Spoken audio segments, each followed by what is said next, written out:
Hello, my name is Tim and I'm with Carport1, and today I'm going to show you just how easy it is to build your carport online with our Visual Builder Pro 3D tool.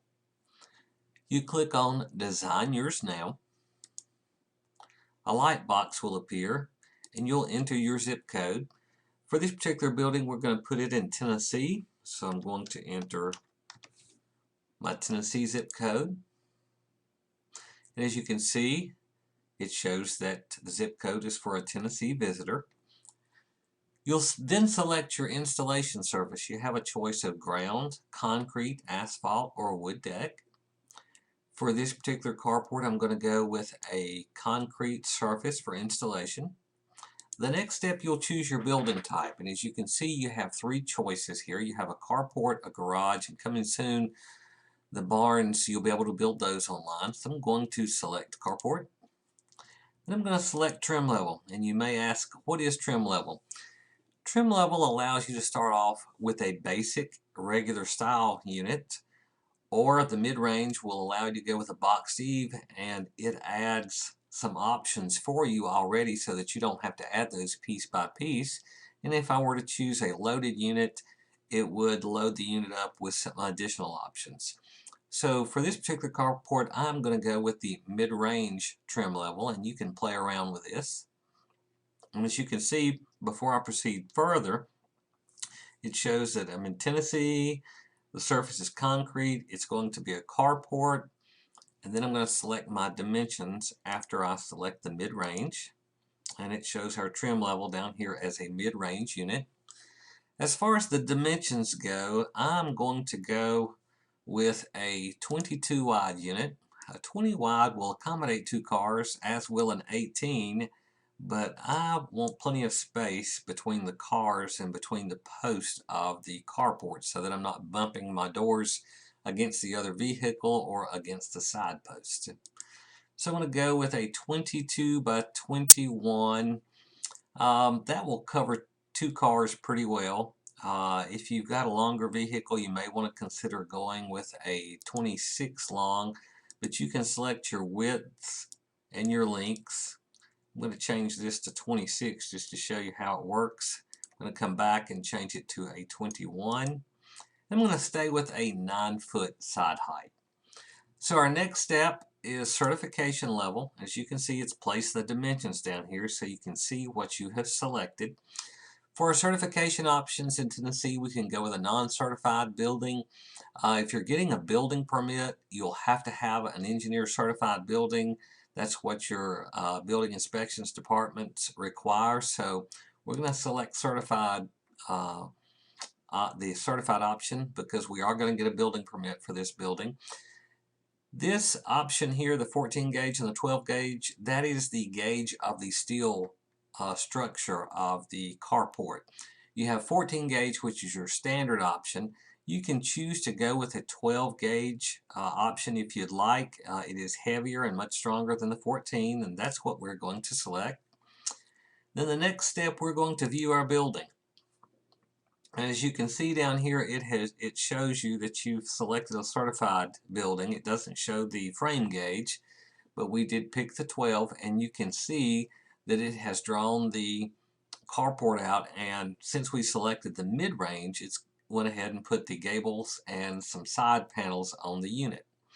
The nice thing about our 3D builder is you can take your mouse cursor over on the right side or anywhere that you choose, hold down the left arrow and rotate the structure around and see your unit, all sides of your unit.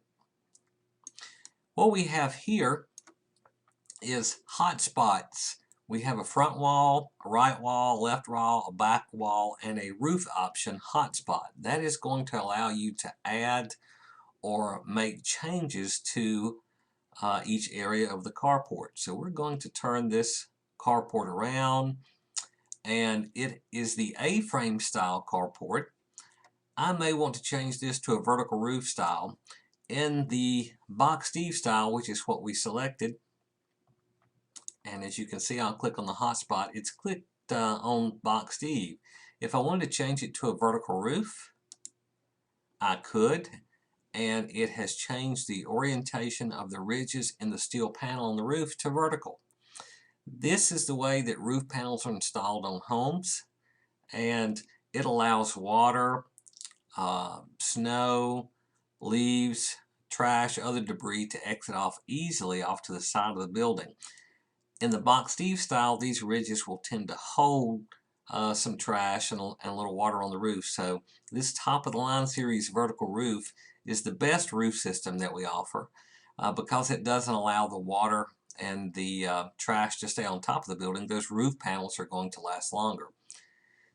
I'm going to change my roof color. Now I'm going to leave the roof color red, but I think I'm going to change the trim color on the unit to black. Change the roof color, and we'll change the trim color. Okay, so now we have a red roof with black trim. I'm going to come to the back wall hotspot, and I think I want to change my gable end, and this is a gable end here. You have several options for your end wall. You can do an end open. As you can see, I clicked on that and it removed the end. You can do an extended, a regular gable, an extended gable, a half end with a frame out, and an end fully closed if you'd like. But I'm going to stay with the gable end, and I'm going to change the panel color on the gable end to tan.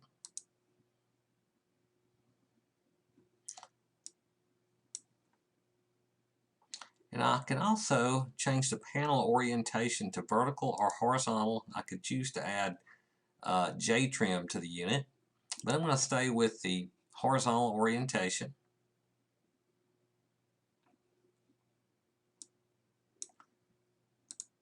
And take the trim off. I could actually add trim to that gable end if I'd like.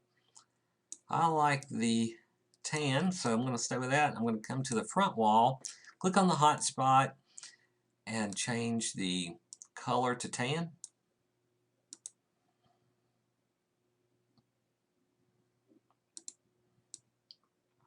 I like that. And the side panels, I think I'm going to change my side panels. You have several options for the side panels. I'm going to click on the left wall hotspot, and I can choose to have that side open, fully closed, partially closed, which is the way that it was, with an 18-inch panel, a 36-inch panel, or a 72-inch panel. I'm going to go with the 18-inch panel. I'm going to change that to tan as well. And I am going to change my trim color to black. And I can choose to add what is called J trim to the bottom of this panel. That's really a good idea because it makes the building look a lot nicer. You have the edge of this steel panel down here about the height of your head. So it's a good idea to cover that with a J trim because you don't want somebody bumping their head and cutting their head on the side of that panel there. So I'm going to add the J trim to it, and as you can see, the builder has placed the trim at the bottom of the panel. If I wanted to change that panel to a 36-inch panel, add the J trim to it, I could. As you can see, it's extended that down, but I'm going to stay with the 18-inch panel on that side. I'm going to come over to my right wall, click on the hot spot, change my color to tan, add J trim to it. It's currently set at pewter gray. I'm going to change it to black, and there we have it. That's what our carport will look like if we chose to leave it configured the way that it is. You may, in some cases, want to add a longer panel on one side and a short panel on the other. You can certainly do that if you like.